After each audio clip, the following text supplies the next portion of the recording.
இந்த ஆலயத்தை எடுத்து போடுங்கள், 3 நாளைக்குள்ளே நான் இதை எழுப்புவேன். அவங்க புரிந்து கொள்ளுதல், இந்த ஆலயத்தை அடித்து போட்டால் அவர் 3 நாளை கட்டுவாராம்.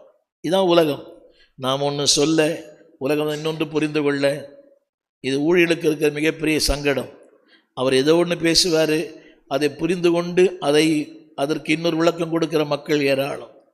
இது ஆண்டவர் காலத்திலும் இருந்தது. முதலாவது சொன்ன வார்த்தை தேவ தூஷணம் செய்கிறார். 2வது சொன்ன வார்த்தை இவர் ஆலயத்தை இடித்து போடுவேன். அவர் சொன்னது ஆலயம் அல்ல, தன்னுடைய சரீரம். 3வது இவர் தேவனுடைய, அவன் கேட்குறான், நீ தேவனுடைய குமாரனா? நான் தேவனுடைய குமாரன். 4வது ராயனுக்கு வரி செலுத்தவில்லை. என்னுடைய 2வது குறிப்பு என்ன தெரியுமா? இன்னைக்கு இஸ் கன்சர்ன். சிலுவைக்கு போகும்போது கூட ஆத்துமாக்களை குறித்த ஒரு பாரம். ஆமென் சொல்ல மாட்டீங்களா? அக்கறை. நேற்று சொன்னேன், பேதுரு வேலைக்காரனுடைய காதை வெட்டினான் என்று சொன்னேன். அவர் அவனை தொட்டு சுகமாக்கினார். ஏன் தெரியுமா? அது காரணம் என்ன தெரியுமா? கவனிங்க, அவன் மேல் உள்ள ஒரு பாரம். திரும்ப சொல்லுகிறேன், அவன் இவரை கைது செய்ய வந்தவன், பிடிக்க வந்தவனுடைய காதை பேதுரு வெட்டுகிறார். ஆனால் அப்போ கூட யார் மேல் அக்கறை தெரியுமா அவருக்கு? அவர் மேல் அக்கறை. சேவகர்கள் வந்தார்கள்.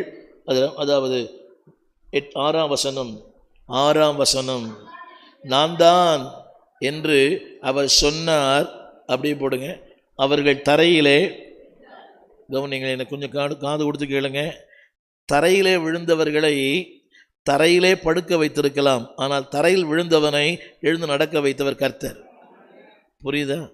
தரையிலே விழுந்தவனை எழுந்து நடக்க வைத்தவர் கர்த்தர். திரும்ப பாருங்க, அவர் மறுபடியும் அவர்களை நோக்கி. புரிஞ்சா ஒரு ஆமேன்னு சொல்லணும். தரையில் எப்படி விழுந்தான்? பின்னிட்டு விழுந்தான். அது விழுந்தவனு தெரியும் எனக்கு. அது மாதிரி ஒரு 3 அனுபவங்கள் உண்டு, பின்னிட்டு விழுந்த அனுபவங்கள். ஒன்று பிரேசிலில், இன்னொன்று கொரியாவில், இன்னொன்று 9 கேன் டேங்க் ஸ்ட்ரீட் வீட்டுக்கு படிக்கட்டில். 3 முறை எனக்கு அந்த அனுபவம் உண்டு. இப்போ நீங்கள் பின்னிட்டு திரும்பினவனை எழுப்ப செய்து அவன்கிட்ட தொடர்ந்து பேசுகிறார். அவர் என்ன சொல்கிறாரு? மறுபடியும் அவர்களை நோக்கி. இப்படி ஒருத்தர் இருப்பாரா? ஹலோ, விழுந்து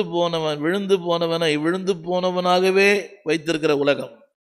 புரிஞ்ச ஒரு ஆமீன் சொல்லணும். விழுந்து போனவனை